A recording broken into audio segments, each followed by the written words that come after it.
오늘 빌립보서 강의 6번째 시간입니다. 세상 속의 그리스도인이란 제목으로 하나님 말씀 함께 나누겠습니다. 말콤 그래드윌이라고 하는 미국의 베스트셀러 작가가 있습니다. 이 사람이 아웃라이어라고 하는 아주 좋은 책을 썼는데 그 책의 내용 가운데 그런 이야기가 있어요. 아시아인들이 수학을 잘하는 이유가 뭘까? 이게 숫자 때문이라는 것입니다. 아시아 사람들, 한국, 중국, 일본 여기 사는 사람들이 수학을 잘하는데 그 이유가 뭐냐?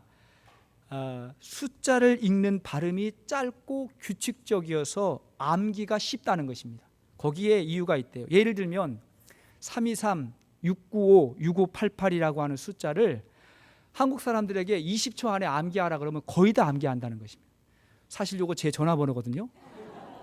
323, 695, 6588 그냥 이게 한순간에 2초 안에 다 2초 안에 말할 수 있는 건 암기가 된답니다. 근데 미국 사람들에게 이 10자리의 숫자를 한 번에 암기하라 그러면 20초 안에 이걸 암기하는 사람이 반도 안 된대요. 왜 그래요? 영어의 음절이 길고 불규칙적이기 때문에 그렇습니다. 우리는 5 그러면 되는데 미국 사람들은 5, 3음절이잖아요.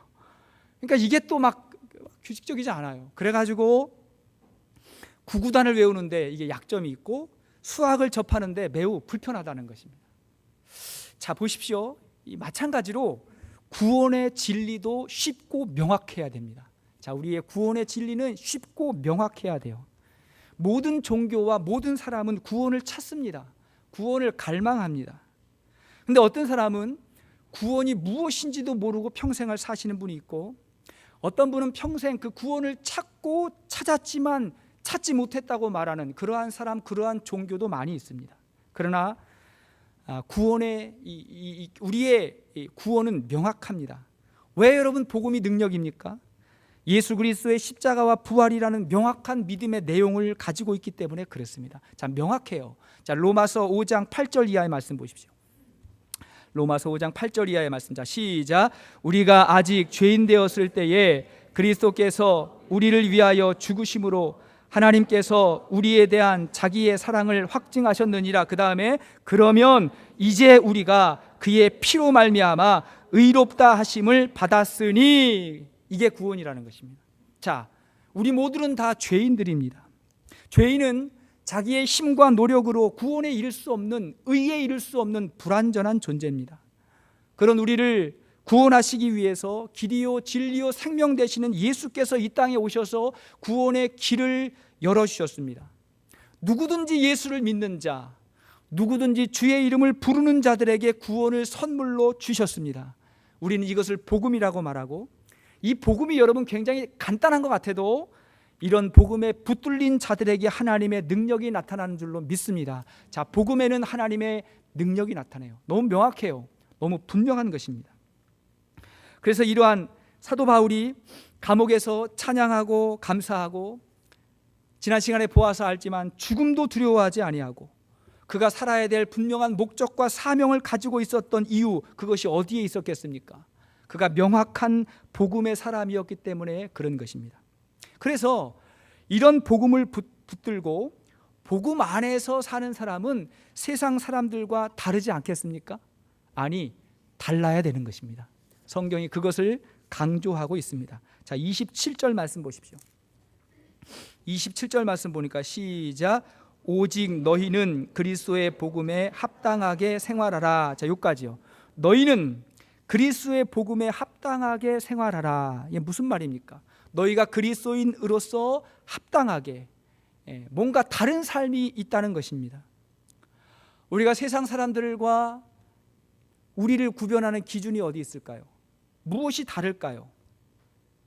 주일이면 우리가 정기적으로 이렇게 교회 와가지고 예배 드리는 것도 다를 것입니다. 식사를 할 때 기도하는 그러한 모습도 다를 것이고, 술과 담배를 멀리하고 마음과 육체를 돌보는 것, 이런 모습도 상당히 중요한 것입니다. 하지만 이런 모습만으로 세상과 구별되었다고 말할 수 없습니다. 성경은 이런 것만 강조하는 것을 외식이라고 말합니다. 겉으로 보여지는 거, 이런 것만, 이런 형식만 강조하는 외식이다. 더 중요한 것들이 있다는 것입니다. 자, 복음의 능력 안에 살았던 사도 바울, 그가 말하는 복음에 합당한 삶은 어떠한 삶일까요? 과연 우리 모두가 이 세상 속에서 그리스도인으로 합당하게 살아야 할 그 삶은 어떠한 모습일까요? 자, 첫째는 천국의 시민으로 살아가는 것입니다. 자, 우리 모두는 복음 안에서 천국의 시민으로 살아갑니다. 이 천국 시민이라고 하는 말이 빌립보서에서 굉장히 중요한 개념입니다. 앞으로 이 부분에서 또 이야기할 기회가 있을 것입니다. 자, 27절에 복음에 합당하게 생활하라 라고 하는 말에, 이 생활하다라고 하는 말은 헬라어의 폴리튜오라는 말입니다. 폴리튜오. 여기서 뭐 폴리시, 폴리티칼 뭐 이런 영어 말이 나온 거예요. 무슨 말입니까? 정치와 관련된 거예요. 폴리튜오라고 하는 말은 정치하다 혹은 시민으로 시민답게 살다, 그런 의미예요. 자, 그래서 복음에 합당하게 생활하라는 말은 복음 안에 구원이 있잖아요. 우리가 그리스도 안에서 구원받았다면 하나님 나라에 속한 시민답게 합당하게 살라는 거예요. 하나님의 백성답게 살아라, 그렇게 강조하고 있는 것입니다. 자, 빌립보서 3장 20절 말씀을 읽어볼게요. 자, 한 장 넘기면 빌립보서 3장 20절이 나오는데 읽겠습니다. 시작. 그러나 우리의 시민권은 하늘에 있는지라 거기로부터 구원하는 자 곧 주 예수 그리스도를 기다리노니. 여기 보십시오. 우리의 시민권이 어디에 있다? 하늘에 있다고 말해요. 그러니까 복음을 간직한 사람은 천국 시민권자가 되었다는 것입니다. 비록 너희들이 빌립보라고 하는 그 도시에 살고 있지만 너희는 천국 시민이 되었으니 천국 시민답게 살아라. 그러니까 이중국적자가 된 거예요. 천국 시민답게 살아라. 자, 그 당시에 빌립보 교회 성도들에게 이렇게 이야기를 하면 대충 그 사람들이 지금 사도 바울이 뭐라고 이야기를 하는지를 대충 이해할 수가 있었어요. 왜냐하니까 당시에 빌립보는 로마의 법이 통치하는 로마의 식민지였습니다. 그럼에도 불구하고 로마 시하고는 상당히 거리가 멀었어요. 상당히 거리가 멀었음에도 불구하고 로마의 식민지였고, 그리고 로마의 법과 문화가 활짝 꽃을 피우던 그런 곳이었습니다. 이것은 과거에 우리나라가 일본에게 36년 동안 지배를 받았던 그런 식민지의 개념하고는 완전히 다른 것입니다. 그 당시에는 아무 곳이나 로마의 식민지가 될 수 없었고 아무에게나 로마의 시민권이 주어지지 않았습니다.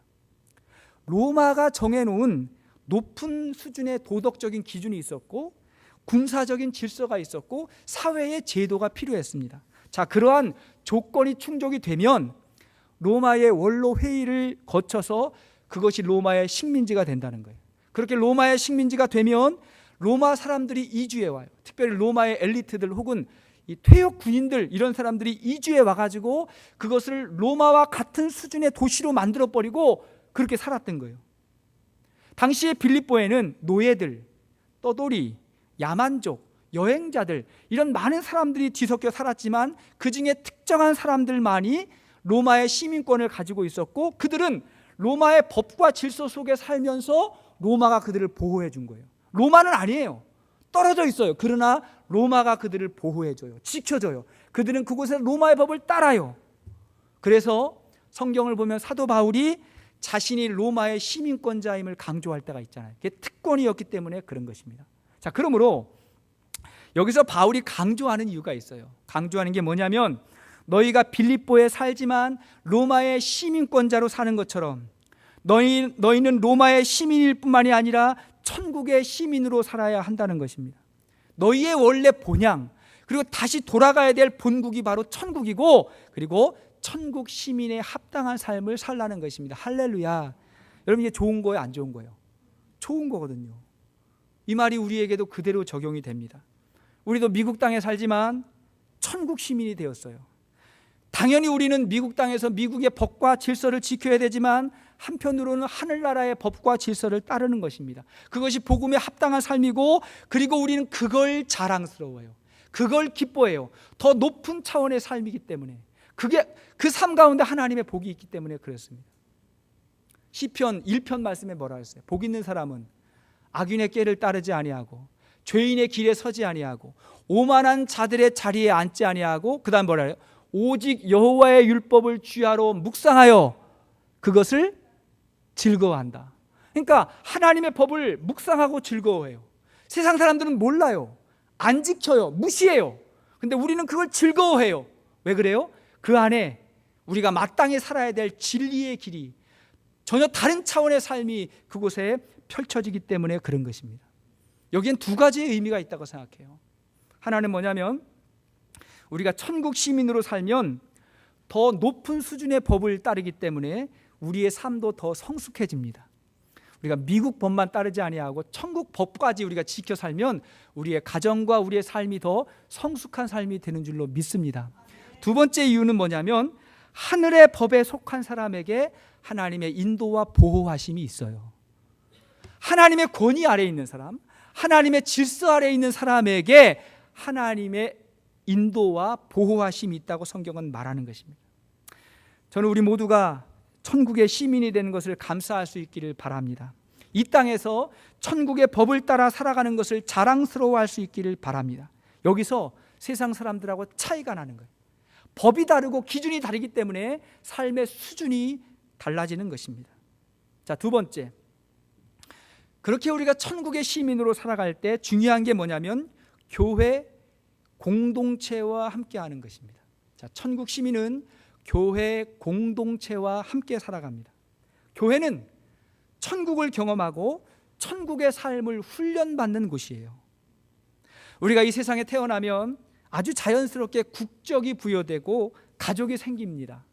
마찬가지로 우리가 예수님을 영접하고 하나님의 자녀가 되고 보니까 또 하나의 가족이 생겼어요. 그것이 목장이고 그것이 교회입니다. 또 하나의 가족이에요. 가족 같은 교회, 가족 이상의 가치, 그죠? 하나님의 가치가 있는 그러한 공동체를 경험하게 되는 것입니다. 우리가 아무리 건강하게 이 땅에 태어났어도 가족의 보호 없이 절대로 건강한 사람, 건강한 시민이 될 수 없는 것처럼 우리는 목장과 교회의 보호와 훈련을 통해서 건강한 천국 시민으로 살아가게 되는 것입니다. 자, 27절의 말씀을 계속해서 끝까지 읽어보겠습니다. 27절 시작. 오직 너희는 그리스도의 복음에 합당하게 생활하라. 이는 내가 너희에게 가보나 떠나 있으나 너희가 한 마음으로 서서 한 뜻으로 복음의 신앙을 위하여 협력하는 것과, 자, 여기를 보면 사도 바울이 권면하는 거예요. 천국 시민으로 살아갈 때 강조하는 게 있습니다. 두 가지를 강조하는데, 첫 번째는 뭐냐면 너희가 한 마음으로 서서 한 뜻으로 복음의 신앙을 위하여 뭐하라? 협력하라, 이렇게 말합니다. 여기에 한 마음, 한 뜻, 협력한다라고 하는 말이 뭐예요? 공동체 속에서 하나가 된다, 그런 말이거든요. 그러니까 복음에 합당한 삶, 천국 시민의 합당한 삶, 첫 번째 원리는 뭐냐면 공동체 속에서 하나가 되는 걸 경험하는 거예요. 그 속에서 천국의 삶을 우리가 배워간다는 것입니다. 여기를 보면 이 세 단어가 비슷비슷한 것 같은데 약간 의미가 다를 수 있어요. 첫 번째, 한 마음이라고 하는 말은 한 팀이 됐다, 같은 팀이 됐다, 그런 말입니다. 여러분 축구 경기할 때 몇 명이 합니까? 후보 빼고 11명이에요 11명이 이제 한 팀이 되는데, 그 한 팀에 골키퍼도 있고 수비수도 있고 공격수도 있고 오른쪽 공격 왼쪽 공격 뭐 여러 가지가 있지만, 그러나 그 모두가 다 한 팀이 됐어요. 한 팀이 되어야 경기를 할 수가 있는 것입니다. 우리가 신앙생활할 때 하나님 허락하신 교회 공동체를 통해서 한 팀이 되는 것입니다. 두 번째는 뭐예요? 한 뜻이다. 이거는 정신을 말하는 거예요. 같은 정신이 되는 것입니다. 자, 한 팀이 되었으면 같은 정신이 되어야 상대방을 이길 수가 있는 것입니다. 제각각이면 안 돼요. 같은 정신과 같은 뜻으로 모여야 되는 것입니다. 세 번째는 뭐예요? 협력한다. 이것은 한 팀에서 같은 정신을 가진 사람들이 서로 협력한다, 함께한다. 이 협력이라고 하는 말은 뭐 희생한다, 도와준다, 이끌어준다, 이런 거잖아요. 우리가 지난 그 브라질 월드컵에 졸전을 해가지고 한국팀이 막 그냥 졌지 않습니까? 그래가지고 막 이유가 어딨냐, 막 도대체 왜 그러냐라고 이제 막 그 얘기를 들어보니까 뭐 팀에 리더가 없었다, 희생하는 사람이 없었다, 다 화려하게만 플레이하려고 그랬지 뭐 설거지하는 사람이 없었다, 이런 이야기를 많이 하더라고요. 그러니까 한 팀이 살기 위해서는 뭐예요? 헌신이 필요하고 이끌어주는 사람이 필요하고 리더도 필요하고 보이지 않는 곳에서 잘 이렇게 도와주는 사람도 필요하고, 이런 여러 사람들이 한 뜻으로 모여가지고 함께 할 때 이길 수 있다는 거예요. 우리는 그러한 원리를 교회 공동체를 통해서 배울 수 있다는 것입니다. 자, 우리 교회의 핵심 가치가 무엇입니까? 아니, 우리 교회뿐만이 아니라 모든 교회의 본질, 핵심 가치가 어디에 있습니까? 뭐예요? 영혼 구원하여 예수님의 제자 삼는다. 따라합시다. 영혼 구원하여 예수님의 제자 삼는다. 예, 이게 우리 교회의 핵심 가치예요. 먼저 자기 자신이 구원을 경험해야 돼요.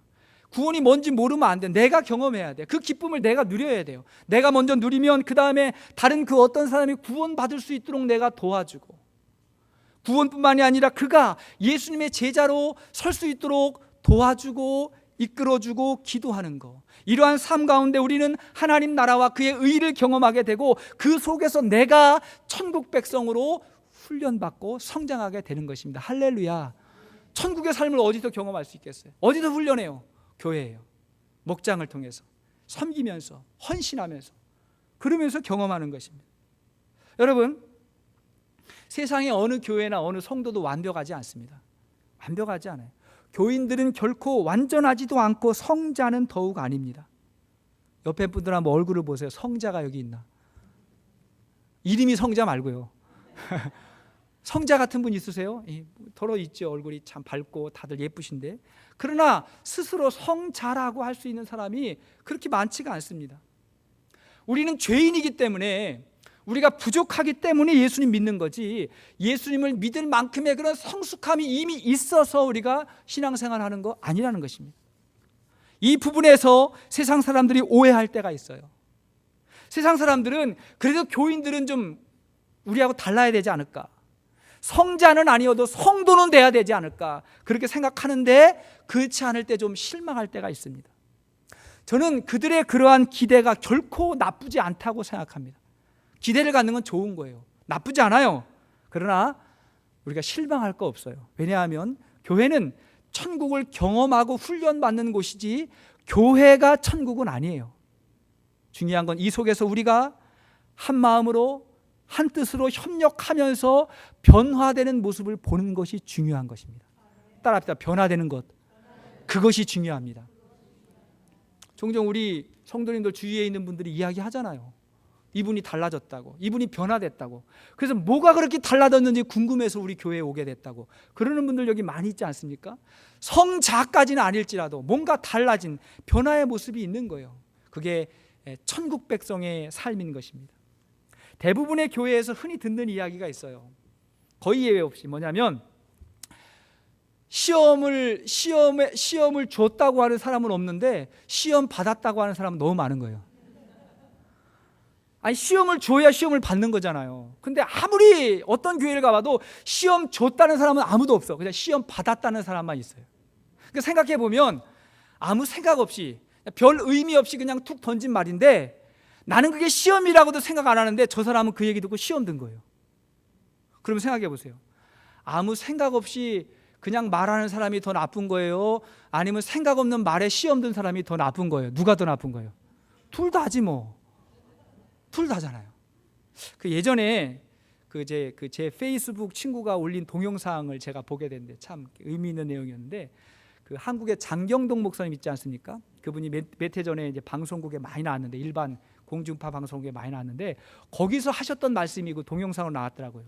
무슨 말씀하셨냐면 일반 방송에서 나와서 한 얘기예요. 본인이 처음에 전도사로 있으면서 월 6만 원의 사례비를 받고 살았대요.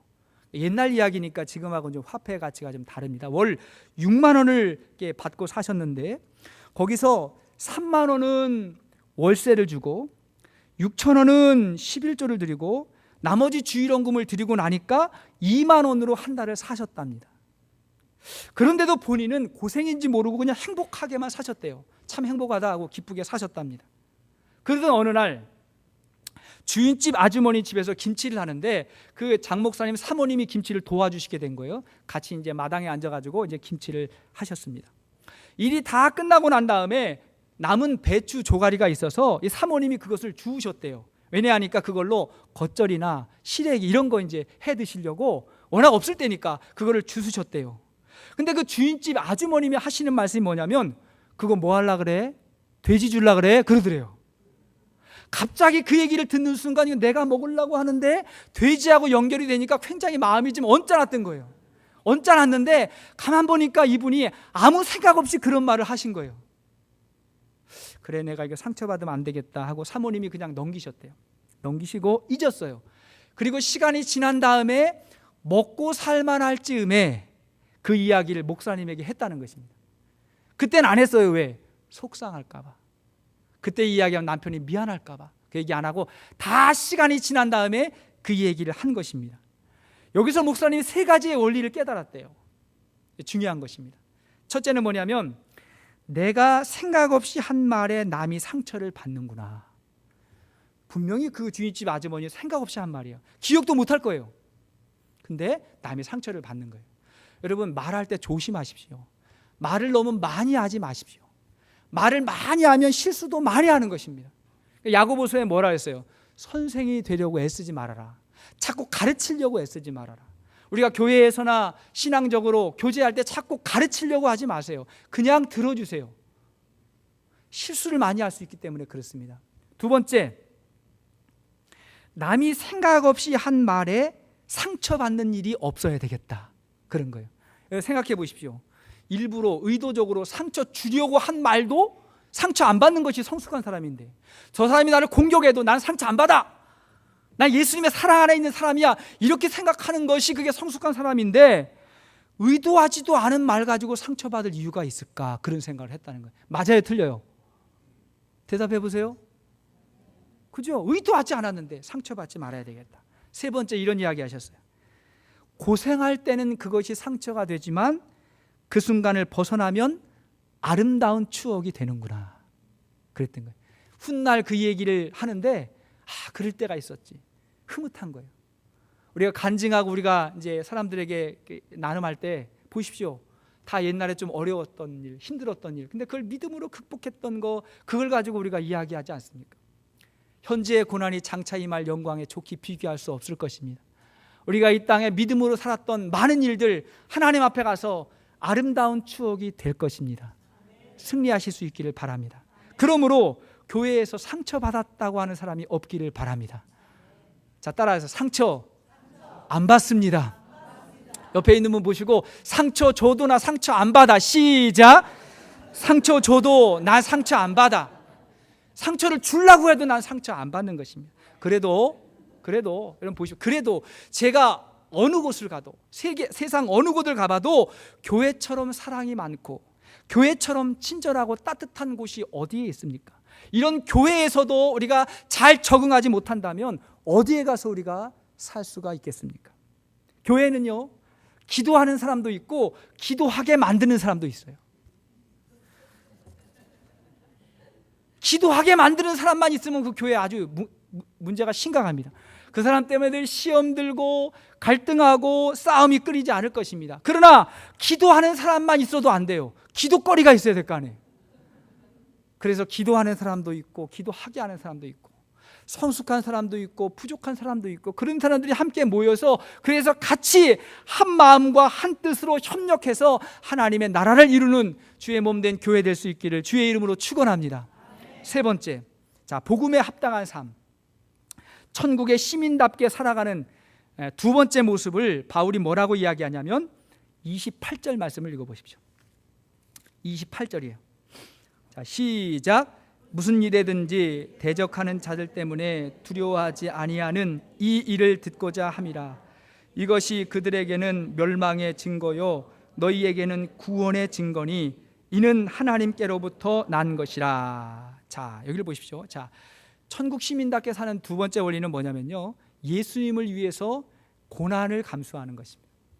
복음을 위해서 고난을 감수한다. 28절 말씀 다시 보면 무슨 일이든지 대적하는 자들 때문에 두려워하지 아니하는 이 일을 듣고자 함이다 그랬죠. 그러니까 바울이 기대하는 건 뭐냐면 대적하는 자들 때문에 두려워하지 말라는 것입니다. 당시에 빌립보 교회에는 내외적으로 대적자들이 많았어요. 공격하는 사람들이 많았습니다. 내적으로는 유대교의 율법주의자들이 많았어요. 그 율법주의자들이 교회를 공격했어요. 복음을 공격했어요. 외적으로는 로마의 칼과 창, 그 권력이 교회를 핍박하게 될 것입니다.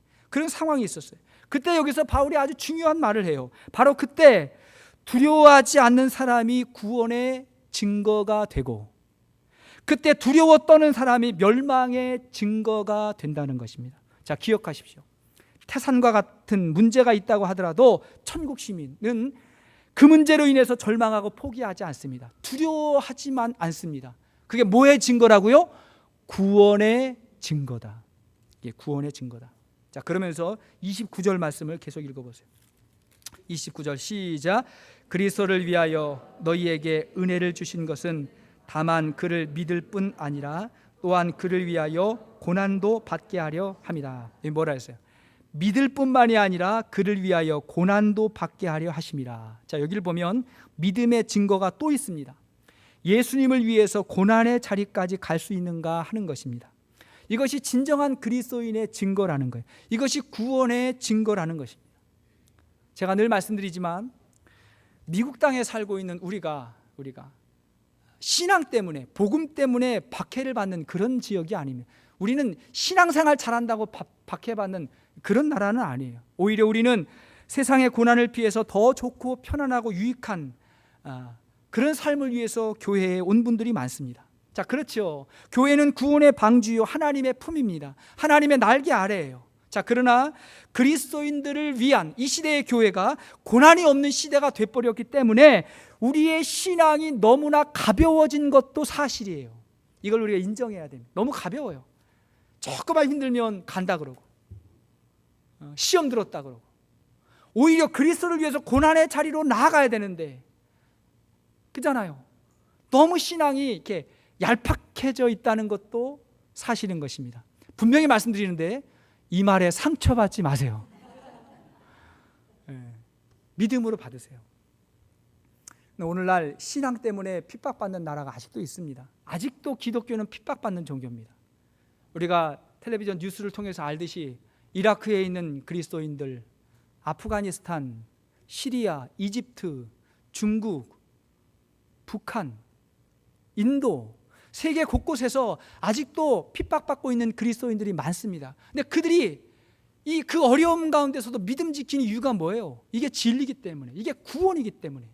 그런 믿음을 지키면서 여러분, 고난이 구원을 완성합니다. 따라합시다. 고난이 구원을 완성합니다. 고난이 구원을 완성해요. 자, 믿음 때문에 고난을 받는단 말이에요. 근데 우리는 이 땅에 살면서 우리의 고난은 좀 달라요. 우리가 좀 실수해서, 죄를 지어서, 지혜롭지 못해서 받는 고난은 많이 있지만, 세상이 악하기 때문에 받는, 누구도 예외 없는 고난은 있지만, 진짜 예수님 때문에 받는 고난은 그렇게 많지 않아요. 신앙생활 열심히 한다고 남편이 막 구박하고, 시어머니가 구박하고, 직장에서 막 핍박하고, 그래요 안 그래요? 그러지 않는 시대라서. 오히려 우리 여인들의 기도 제목이 뭐예요? 우리 남편 열심히 신앙생활하고, 남편이 예수님 만나서 변화되고, 우리 집안의 영적 가장이 돼가지고 우리를 이끌어줬으면 좋겠다고 우리 딱 그렇게 기도하잖아요. 왜? 이 신앙의 기쁨이 있기 때문에. 그러나 분명히 믿음 생활하면서 우리가 불편한 것도 있어야 된다고 성경은 말합니다. 자, 요한복음 15장 18절 이하의 말씀 보십시오. 요한복음 15장 18절 이하. 자, 시작. 세상이 너희를 미워하면 너희보다 먼저 나를 미워한 줄을 알라. 너희가 세상에 속하였으면 세상이 자기의 것을 사랑할 것이나 너희는 세상에 속한 자가 아니요 도리어 내가 너희를 세상에서 택하였기 때문에 세상이 너희를 미워하느니라. 자, 내가 너희를 택했다. 예수님이 우리를 택했기 때문에 세상이 우리를 미워한다는 거예요. 이유 없이 미워하는 일도 있다는 것입니다. 자, 디모데후서 3장 12절 말씀 이하의 말씀 보십시오. 시작. 무릇 그리스도 예수 안에서 경건하게 살고자 하는 자는 박해를 받으리라. 악한 사람들과 속이는 자들은 더욱 악하여져서 속이기도 하고 속기도 하나니 그러나 너는 배우고 확신한 일에 거하라. 아멘. 보십시오. 예수 안에 경건하게 살고자 하는 자 박해를 받으리라 이야기했거든요. 사랑하는 여러분, 우리가 이 어둡고 타락한 세상 속에서 단지 좋기만 한다면 우리는 세상과 적당히 타협하고 있는지도 모릅니다. 천국의 법을 지키지 않는 것이고 예수님의 제자로 살지 않는 것입니다. 우리가 이 세상 속에서 건강한 그리스도인으로 살려면 뭔가 불편한 것도 있을 것이고 뭔가 손해보고 희생해야 되겠다라고 하는 것도 있어야 될 것입니다. 예수님이 내 멍에를 같이 지자, 나와 함께하자, 너희 십자가를 지고 나를 따르라, 그렇게 말씀하셨어요. 그러면 너희 마음에 쉼이 임할 것이다, 마음이 가벼워질 거다, 주님 말씀하셨습니다. 마틴 로이드 존스 목사님께서 오늘 본문의 말씀을 설교하시면서 이렇게 이야기하셨어요. 굉장히 의미 있는 말씀이라 제가 소개해드리겠습니다. 그리스도를 위한 고난은 그리스도께서 자기 백성에게 주시는 아주 특별한 혜택이며 축복이다. 자, 그리스도를 위한 고난이 뭐라고요? 혜택이고 축복이다. 자, 그래서 이어서 이렇게 말씀하셨습니다. 우리가 단지 그리스도 때문에 고난받고 있다면 감사합니다. 이런 복을 받기에 합당한 자로 여겨주셔서 감사합니다. 이렇게 기도하라고 말씀하셨어요. 여러분들이 목장 사역을 하면서 힘든 일이 있고 어려운 일도 있을 수 있죠. 헌신해야 될 때, 희생해야 될 때, 기다려야 될 때 있죠. 다른 사람은 그런 생각 안 하는, 나만 그 생각하고 마음 졸일 때가 있죠. 자, 그랬을 때 뭐라고 기도한다고요? 감사합니다. 나를 이 복을 받기에 합당한 자로 여겨주셔서 감사합니다. 이 복을 아는 사람은 남들이 알지 못하는 하늘나라의 신령한 은혜와 기쁨과 행복을 누리게 되는 줄로 믿습니다. 이게 신앙인의 축복이에요. 자, 말씀의 결론을 맺겠습니다. 지난 한 주 동안의 뉴스 가운데 그런 소식이 있었어요. 그러니까 미국의 그 CVS라고 하는 이 대형 마켓이라고 해야 되나요? CVS 전 매장에서 담배를 판매하지 않겠다, 그렇게 발표를 했습니다. 미국에 수천 개의 이 매장이 있는데 공식적으로 우리는 이제 담배를 판매하지 않겠다, 그렇게 얘기했어요. 왜냐하니까 여러분, 국가에서 금연 운동을 주도하잖아요. 국가에서 금연 운동을 활발하게 펼치는 이유는 두 가지가 있습니다. 첫째는 뭐냐면 국민 건강을 위해서 가르쳐야 되기 때문에, 국가의 책임이니까 가르치는 거예요. 건강을 위해서 가르치는 것이고, 두 번째는 흡연자로 인한 의료비 지출을 줄여야 되기 때문에 국가의 예산을 위해서 가르치는 것입니다. 자, 그러니까 이 기업에서 담배를 파는 것은 기업의 입장에서는 아주 좋은 수입원이지만 그러나 개인과 국가에는 큰 손해를 끼치는 것이다, 이렇게 설명할 수가 있을 거예요. 자, 그래서 이 CVS에서 1년에 담배로 인해서 얻게 되는 수입이 얼마냐면 2조 원이랍니다, 한국 돈으로. 그러니까 미화 2억 달러예요. 그 2억 달러를 포기하고 앞으로 우리 매장에서는 팔지 않겠다, 그렇게 이야기했어요. 그 뉴스가 계속 나오더라고요. 제가 그런 생각이었어요. 불편함을 감수하면서, 물론 그 기업이 그거 안 한다고 무너지겠습니까? 망하겠습니까? 아니에요. 거대 기업들 괜찮아요. 그러나 우리가 수익 좀 줄어들더라도, 좀 불편하더라도 나라를 위해서, 사람들을 위해서, 이것이 하나님 나라의 가치가 아니겠습니까? 하나님 나라와 그 의를 위해서 불편함을 감수하면서도 살아가는 것, 이것이 마땅한 그리스도인의 삶이라고 믿습니다. 우리는 천국 시민으로 살아야 됩니다. 우리는 건강한 공동체 속에서 그리스도의 제자로 살아야 되는 것입니다. 자, 예수님의 제자는 세상의 불의와 불합리한 것들과 악한 것들과 대적합니다. 그리고 승리하게 될 것입니다. 이것이 세상 속에서 살아가는 저와 여러분들의 삶이 될 수 있기를 주의 이름으로 축원합니다.